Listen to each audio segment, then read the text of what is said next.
right now, Congress is working on putting together the next coronavirus rescue package, but President Trump's request to pump $250 billion more into a payroll program for small businesses may hit some roadblocks. Treasury Secretary Steve Mnuchin says that more money is needed. The $350 billion program, which took off last Friday, was quickly overrun. As for the death toll in this country, the CDC says it could become lower than the 100 to 200,000 that was projected a week ago. And the president is also facing questions about a January memo by White House advisor Peter Navarro. He warned about a widespread loss of life and economic devastation, but the president was downplaying the threat. I'm a cheerleader for this country. I don't want to create havoc and shock and everything else. So the White House is making a promise that small businesses in need right now will get their loans despite some recent computer problems for business owners.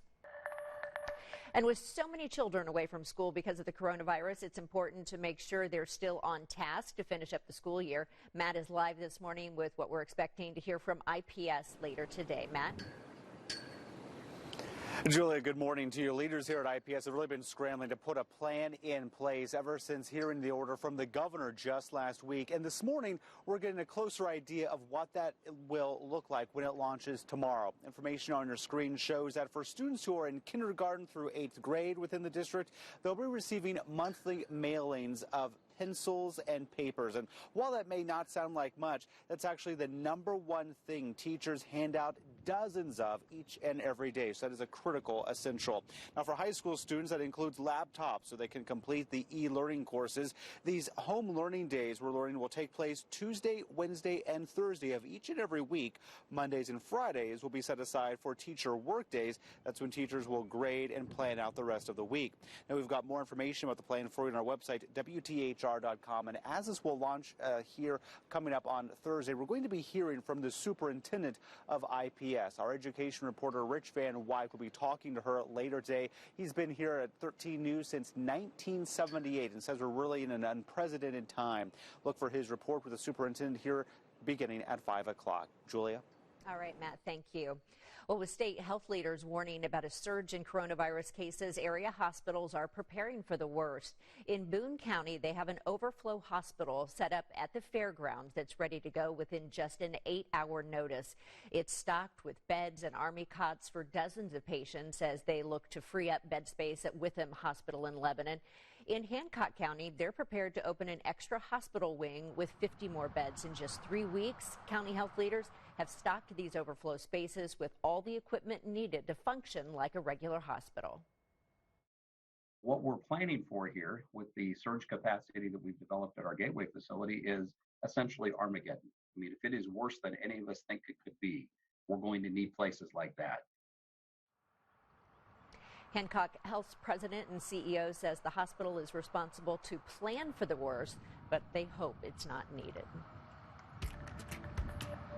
And it's time for a look at your morning rush here as we get things going on this Wednesday for you. Some better news for the city of Wuhan, China, which was the epicenter of the coronavirus outbreak.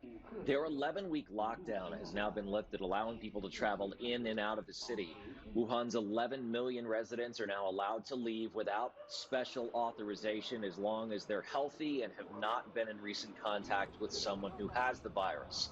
Now, here in the U.S., there's a major push to speed up testing for coronavirus antibodies.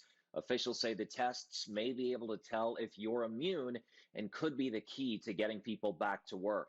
The FDA has given emergency approval for these widespread tests that could be ready by next month.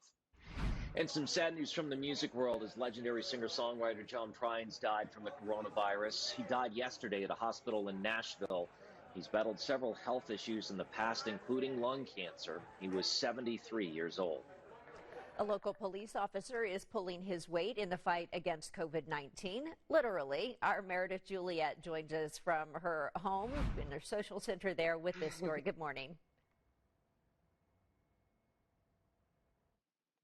Hey, good morning, Julia. Yes, I love this story. So an IMPD officer carrying a little extra weight for a good cause. This is Officer Brian Ramey. He pulled a 40-pound tire for the duration of a half marathon, 13.1 miles. The whole idea was to raise money for local healthcare workers by buying meals from local restaurants. So he ended up raising about $3,500. He's going to different local restaurants on the South Side and then treating the healthcare workers in the area to meals, dinner and lunch as well. It took him more than 5 hours to complete this, which is really, really impressive when you think about what he's doing. And take a listen to what he had to say about it.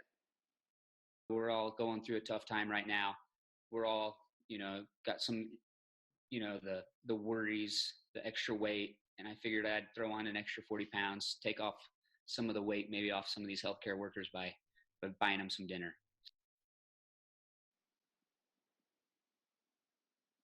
So some of the things we're seeing on social media, of course, everyone being so supportive. The City of Lawrence Fire Department tweeting out awesome job and a wonderful show of support for those serving the front lines in our hospitals and our emergency rooms. God bless you, sir. He's continuing to try to raise money to do this. If you want to find this story and figure out how you can give to him, you can search our hashtag 13sunrise on Twitter. All right, Meredith, thanks so very much. Well, we're keeping an